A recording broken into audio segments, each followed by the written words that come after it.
Hi, welcome along to Barbecue Life UK, where great barbecue doesn't have to cost a fortune. Today we are taking a really cheap cut of supermarket roasting beef, and I'm going to show you how to get the best out of it.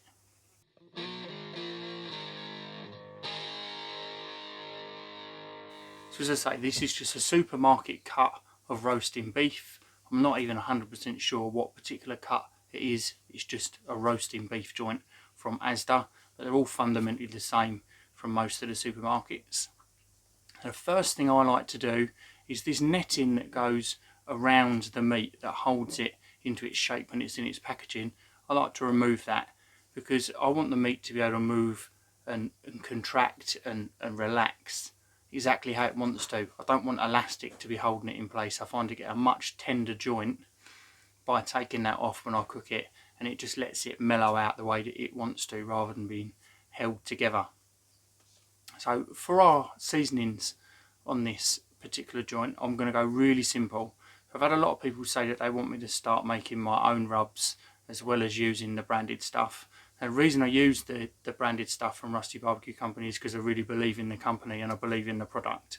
But I can understand that there are people that want to be able to have the knowledge to make their own rubs. Also, on the subject of the Rusty Barbecue Company, we've still got that 20% offer running on the website until the end of the month. All you've got to do is sign up to the mailing list. So hit the link in the description below to take you over to the website. There's lots of useful information on there. Join up to that mailing list and you'll receive your 20% off code for anything that you do buy from the Rusty Barbecue Company. Anyway, back to this homemade rub. So for beef, it's simple. There's three things you need. Anything else is an extra enhancement onto beef, but the three basics are salt, pepper and garlic. So I've got a small little ramekin, and in there I've got a teaspoon of salt. Onto that we're going to go a teaspoon of pepper and a teaspoon of garlic powder. That is as simple as you need for a roast beef. If you want to add more to it, I mean, you can add some onion powder as well, and if you want to add more herbs and spices, completely feel free. But this is a real basic rub, and it's just going to help make that meat shine through. So in order to get this to stick to the joint, we need a bit of a binder. So I love to use Worcester sauce, or Worcestershire sauce if you're from America, to use as a binder. So I'll just put a few glugs on one side, give it a good rub in, flip it over the underside as well, and on both the ends, and this just helps that rub stick on there. So once we've got that Worcester sauce on there, we can start putting our rub on. So we're just going to give it a nice liberal sprinkling all the way over, making sure we completely cover every single part of the roasting joint. So all of the ends, all of the underneath, you just want a nice coating on there, and as I say, it's just going to give that a little lift. So now what you want to do is you want to get that roasting joint back into the fridge for an hour or two. That's just going to, the salt's going to get into the meat, it's going to draw a bit of moisture out the top, and that's going to help set the rub into place. It'll also give us time to start up our barbecue and get things going out there. So I'm cooking on the Aldi Kamado today, but this will work on any lidded barbecue because it's nice and simple. We're just using an indirect method. So if you used to be doing this on a Weber kettle, then if you've got charcoal baskets, set them up to either side, and then that gives you an indirect zone in the middle. If you don't have charcoal baskets, then you can just bank your coals up to either side, or you can bank your coals all over one side to give you an indirect zone. As I say, we're using the Aldi Kamado, so I've gone in with some lumpwood charcoal in the bottom and a few wax woodies just to get them started. Now, I've had a lot of people saying that they're using chimney starters in the Kamados that they've bought this year.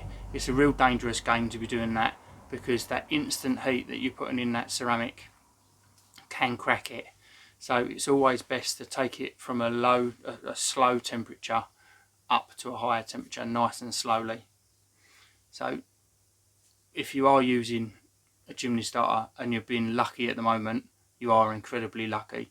You might well still get away with it throughout the summer, but if you start to do that when the winter months start to come in, then you stand a much higher chance of cracking your Kamado because the ceramic's going to be at a lower temperature.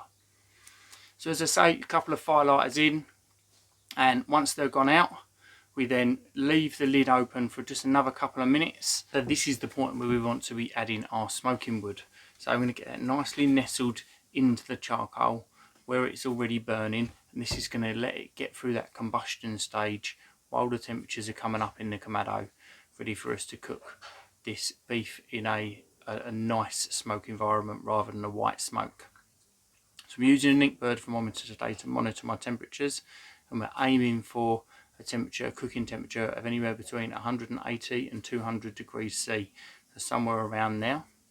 So we're going to leave that bottom vent open and the top daisy wheel hinged open just while we take it up towards them temperatures. Just before we get there, we want to start closing things down. Now you're talking probably about 2 fingers in the bottom vent and the top daisy wheel open, not hinged open, but open all of the way on the vent settings. And this should give you somewhere around 180 to 200 degrees C. But remember, different charcoals burn at different temperatures, and the ambient temperatures can have an effect on that as well. So it's just a ballpark. So we're now ready to be putting our beef on. So I'm sitting at 195 degrees C, and we're going to get this beef onto the grill. So it's nice and simple.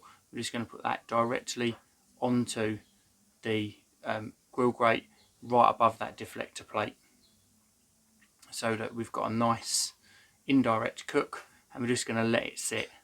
So my beef was at 1.5 kilograms, and this took just over an hour.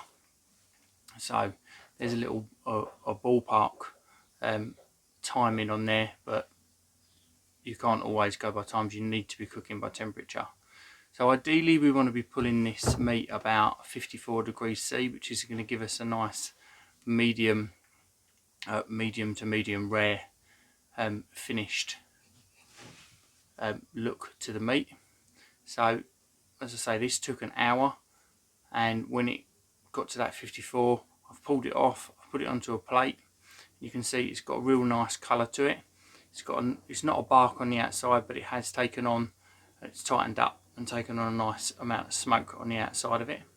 And we're just going to let that rest. Now you want to let that rest for a good while, so at least 20 minutes. This is the key to keeping these cheaper cuts nice. So you don't overcook it, take it to 54 degrees, let it rest, and this is what's going to keep it tender.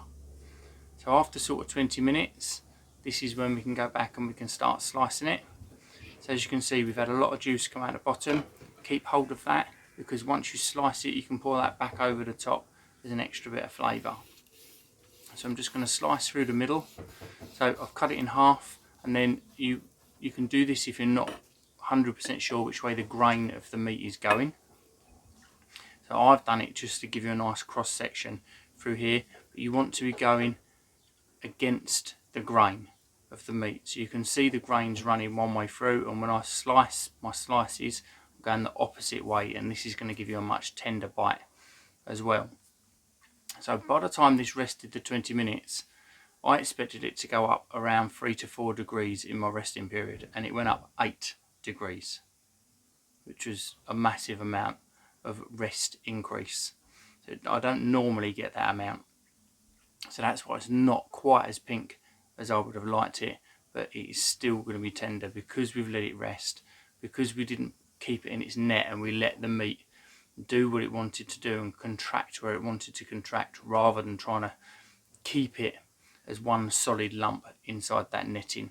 It does make a big difference to the tenderness of this meat. So we've got a slice. You can see how well it's been cooked, and you can see how tender it is from the slice, and it's time to give it a bite. So as I say, the rest on this rose a whole 8 degrees, and normally I'd only see about a 4 degree increase on a joint of this size. So I'm not confused, I'm surprised. I'm surprised by how much this has risen. So that's why it's not quite as pink as I wanted it to be. There's still a little pink in there, but it's still majorly full of juice and flavours in the middle. It's certainly not dried it out. Let's give it a quick bite. A nice little piece. That's lovely and tender. You say if you can cut across that grain, then that is going to make a massive difference to the tenderness of your bites. That first cut I did was with the grain. That showed you the cross section of the meat, and then from there I've gone cutting through the other way so that you get a much more tender bite. So if you like what we're doing here at Barbecue Life UK, then please do subscribe to the channel. Make sure you like the video and leave me a comment. Let me know what you think. Thank you very much for watching.